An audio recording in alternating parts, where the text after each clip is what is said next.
Tandon ji, electronic sector skill council of India के chairman Shri Vinod Sharma जी,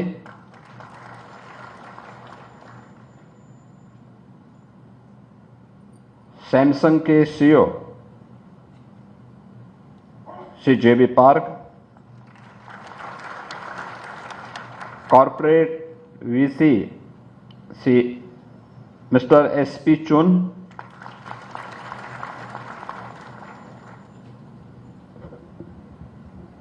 आज के इस कार्यक्रम में उपस्थित सैमसंग ESSCI, MSD और दीनदयाल उपाध्याय गोरखपुर विश्वविद्यालय और अन्य तकनीकी संस्थानों से जुड़े हुए सभी महानुभाव और उपस्थित गोरखपुर के हमारे सभी युवा साथियों,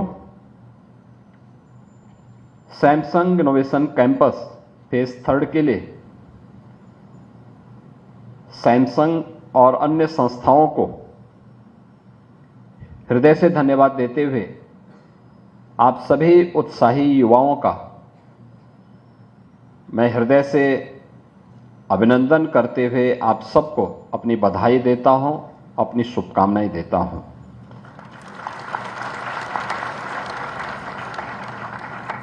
राष्ट्रीय शिक्षा नीति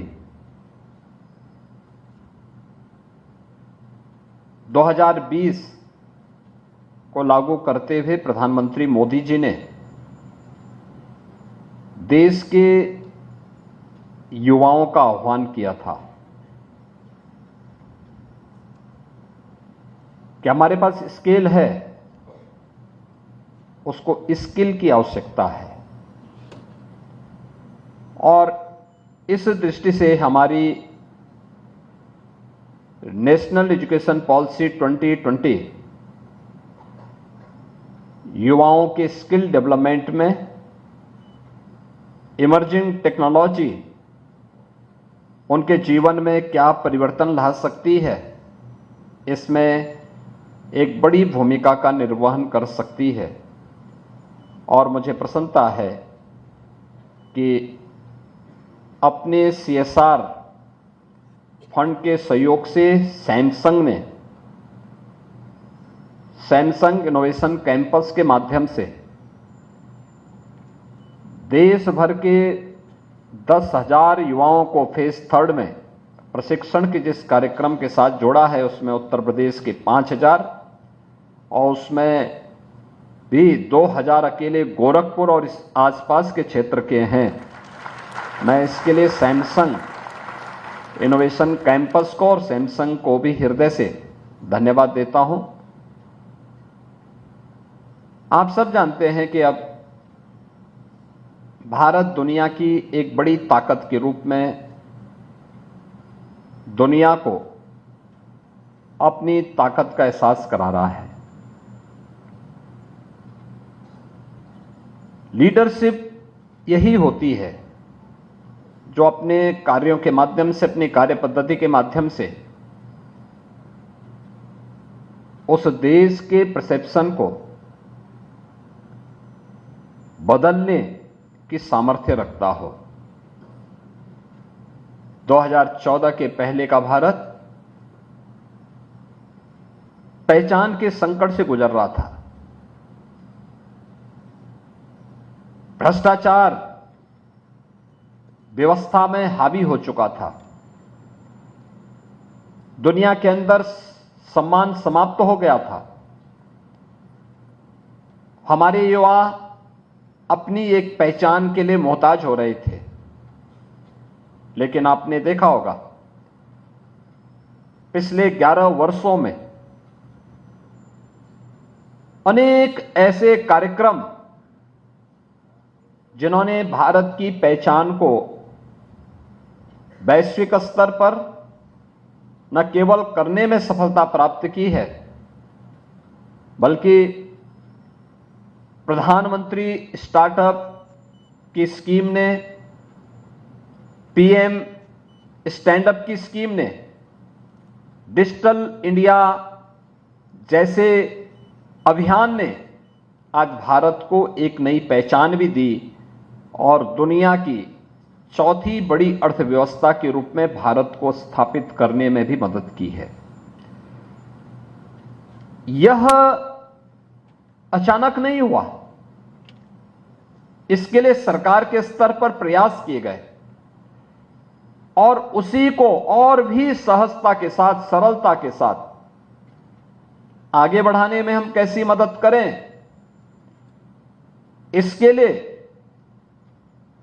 नीप 2020 एक बड़ी भूमिका का निर्वहन कर सकती है। लेकिन संस्थाएं, हमारे विश्वविद्यालय, हमारे संस्थान इसको समयबद्ध तरीके से अपने यहां लागू तो करें। मुझे बताते हुए प्रसन्नता है कि उत्तर प्रदेश सरकार ने इस दिशा में जो प्रयास प्रारंभ किए, टाटा टेक्नोलॉजीज के साथ हम लोग आज उत्तर प्रदेश के अंदर वोकेशनल एजुकेशन में हम लोगों ने 150 से अधिक आईटीआई को इमर्जिंग टेक्नोलॉजी के साथ युवाओं को जोड़ने के लिए वहां पर एक बड़े कार्यक्रम को आगे बढ़ाया है। आज न केवल वोकेशनल एजुकेशन में बल्कि टेक्निकल एजुकेशन को भी उस दिशा में आगे बढ़ाने के प्रयास प्रारंभ हुए हैं। यह जो इनोवेशन कैंपस है, वास्तव में तकनीक कैसे हमारे जीवन को सहज और सरल बनाने में योगदान दे सकती है, इसका उपयोग अत्यंत महत्वपूर्ण होता है और आज के समय की मांग भी है। सुविधाएं पहले से, सब कुछ एक साथ है, लेकिन इसको ईज ऑफ लिविंग के अनुरूप तैयार कर रखना, उसके अनुरूप बना देना, और ये तकनीक इसमें बड़ी सहायक हो सकती है। मैं भी देख रहा था जब इस कार्यक्रम में आने के पूर्व बहुत सारे युवा ऐसे थे जिसमें दीनदयाल उपाध्याय गोरखपुर विश्वविद्यालय के इंजीनियरिंग फैकल्टी से जुड़े हुए युवा भी थे और आईटीएम गीडा से भी जुड़े हुए युवा थे, जिन्होंने अपने इनोवेशन को वहां पे प्रस्तुत करने का प्रयास किया। और यह एक अच्छी शुरुआत है। अक्सर होता क्या है, हमारी एक आदत बन गई है व्यवस्था को कोसना। हमारे कार्य के लिए सरकार को दोषी देते हैं, सिस्टम की खामी को उजागर करने का प्रयास करते हैं, अपनी कमियों को न देख करके हम दूसरों की कमियों को उजागर करने का प्रयास करते हैं। परिणाम क्या होता है, वो समस्या असाध्य हो जाती है, कभी उसका समाधान नहीं होता।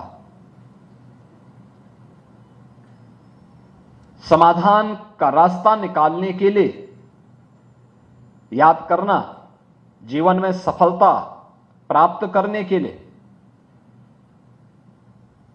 दो ही मार्ग हो सकते हैं। एक मार्ग होता है हम समाधान पे पहुंचे, और एक होता है हम पलायन की ओर कहते हैं।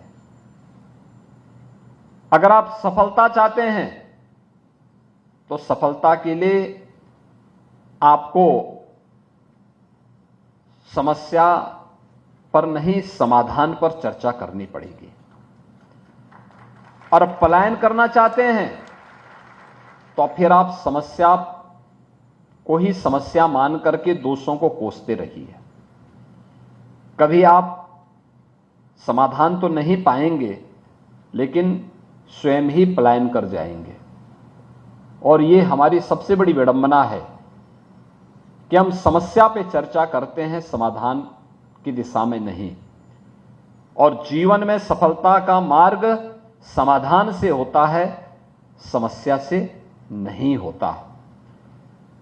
अक्सर होता क्या है, हम जाम की समस्या पे चर्चा करते हैं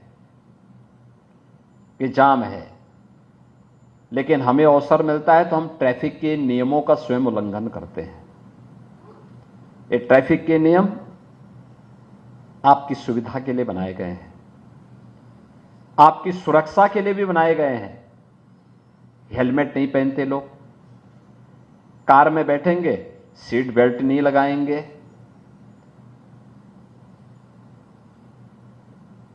बाइक चलाएंगे तो कान में ईयरफोन लगा करके चलेंगे, या अपनी कार भी चला रहे हैं ड्राइविंग सीट पर बैठ करके और रवि किशन की तरह गाना गाते हुए जा रहे हैं, गाना बजते हुए चल रहे हैं। समस्या क्या होती है कि पीछे वाला हॉर्न बजाए जा रहा है और आप एक जगह खड़े हैं, आपको पता ही नहीं कि आप चल रहे हैं या क्या कर रहे हैं, गाना सुनने में मस्त हैं और जाम पीछे लगा हुआ है, लोग परेशान हैं। यानी ये एक समझ, ये मैं उस सच्चाई को बोल रहा हूं, और जब भी आप उसकी चपेट में आते हैं तो आप भी व्यवस्था को कोसते हुए दिखाई देते हैं, साहब जाम हो गया। अक्सर आप देखते होंगे ये चीजें हमें बहुत कुछ दिखाने का प्रयास करती हैं कि ट्रैफिक के नियम का पालन न केवल हमारे लिए आसान बन सकता है मार्ग, बल्कि हमारी सुरक्षा के लिए महत्वपूर्ण होता है। हर व्यक्ति ट्रैफिक के नियमों का पालन करने लग जाए, कोई कारण नहीं कि कहीं जाम लगे। आखिर कोई तो है उस भीड़ का हिस्सा जो उस जाम का कारक है, कोई तो है, लेकिन उसको कोई नहीं बोलेगा। और हम तो इस बात को देखते हैं, जब चालान भी होता है वो सबसे पहले लड़ने के लिए आते हैं, कहते हैं साहब ये सब मेरा क्यों हो गया। भाई उल्लंघन तुम कर रहे हो तो चालान किसका होगा। लेकिन उसमें भी हम व्यवस्था के साथ जुड़ करके काम करने को तैयार नहीं। दूसरा है, आप देख रहे होंगे वर्तमान में पूरी दुनिया एक बहुत बड़ी चुनौती का सामना कर रहा है, और वह है पर्यावरण की समस्या का। दिल्ली के बारे में आपने देखा है, इस समय एकदम गैस चेंबर बना हुआ है। जिन लोगों में श्वास की समस्या होती है वे लोग आज के समय में दिल्ली के अंदर रहना, उनके लिए चिकित्सकों ने कह रखा है कि भाई वे बाहर ना निकलें। ये स्थितियां क्यों पैदा हुई? आखिर कोई तो पराली जला रहा होगा, किसी ने समस्या खड़ी की होगी। पराली प्रबंधन के लिए सरकार ने अनेक व्यवस्थाएं की हैं, अवेयरनेस के कार्यक्रम चलाए हैं, ये जानते हुए कि इस पराली से या जो कूड़ा आप जला रहे हैं, इस कूड़े से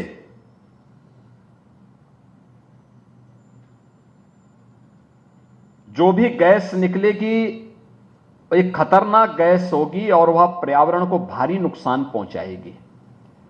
पर्यावरण का पार्ट आप भी हैं, जलाने वाला भी है, हर जीव और जंतु है, लेकिन उस सब के बावजूद भी लोग कूड़ा जलाते हैं, अपने घर के कूड़े को सड़क पे फेंकते हैं, नालियों में फेंकते हैं, पराली पे आग लगाते हैं। परिणाम क्या है? दिल्ली जैसी सिटी एक गैस चैम्बर में बंद करके लोगों के स्वास्थ्य पर और खासतौर पर बुजुर्गों के लिए, बीमार लोगों के लिए एक समस्या बन जाती है। अन्य दैनिक जीवन में आने वाली वे बहुत सारी समस्याएं हैं जो हमारे सामने हमेशा इस प्रकार की एक चुनौती देती है। इनके समाधान का मार्ग भी है। मैं देख रहा था ट्रैफिक सिग्नल कैसे होने चाहिए। सड़क में अगर किन्हीं कारणों से गड्ढा हो गया है तो उसके बारे में भी अलर्ट की व्यवस्था। कुछ युवाओं ने इसमें प्रयास प्रारंभ किया है। पुराने समय में आप देखते होंगे गांवों में पूरा गांव मिलकर के या पूरा कस्बा मिलकर के अपने यहां स्वयं सफाई करता था। कूड़ा कोई इकट्ठा हुआ, प्लास्टिक था नहीं, तो जो कूड़ा होता था उसके लिए खाद का गड्ढा होता था, वहीं पे इकट्ठा करते थे और वह बाद में कंपोस्ट बन जाता था। फिर उसको खेतों में डाल देते थे तो खेत की उर्वरता भी बन पड़ती थी और साथ साथ कूड़ा प्रबंधन की समस्या का समाधान भी स्वतः स्फूर्त भाव के साथ सबके सहयोग से संपन्न होता था। वे लोग व्यवस्था को कोसते नहीं थे, वे सिस्टम को गाली नहीं देते थे, लेकिन स्वतःस्फूर्त भाव के साथ पूरी व्यवस्था चलती थी। और याद रखना, जब भी समाज लीड करता है तो वही प्रोग्रेस भी करता है। जब भी वह सरकार पर निर्भरता उसकी ज्यादा होती है तो प्रॉब्लम भी ज्यादा हो जाता है, यानी उसी पे निर्भरता उसकी हो जाती है, वो पिछड़ता हुआ दिखाई देता है। सैमसंग इनोवेशन कैंपस आपको स्वावलंबन के मार्ग पर चलने के लिए एक प्लेटफॉर्म के रूप में है, एक प्लेटफॉर्म।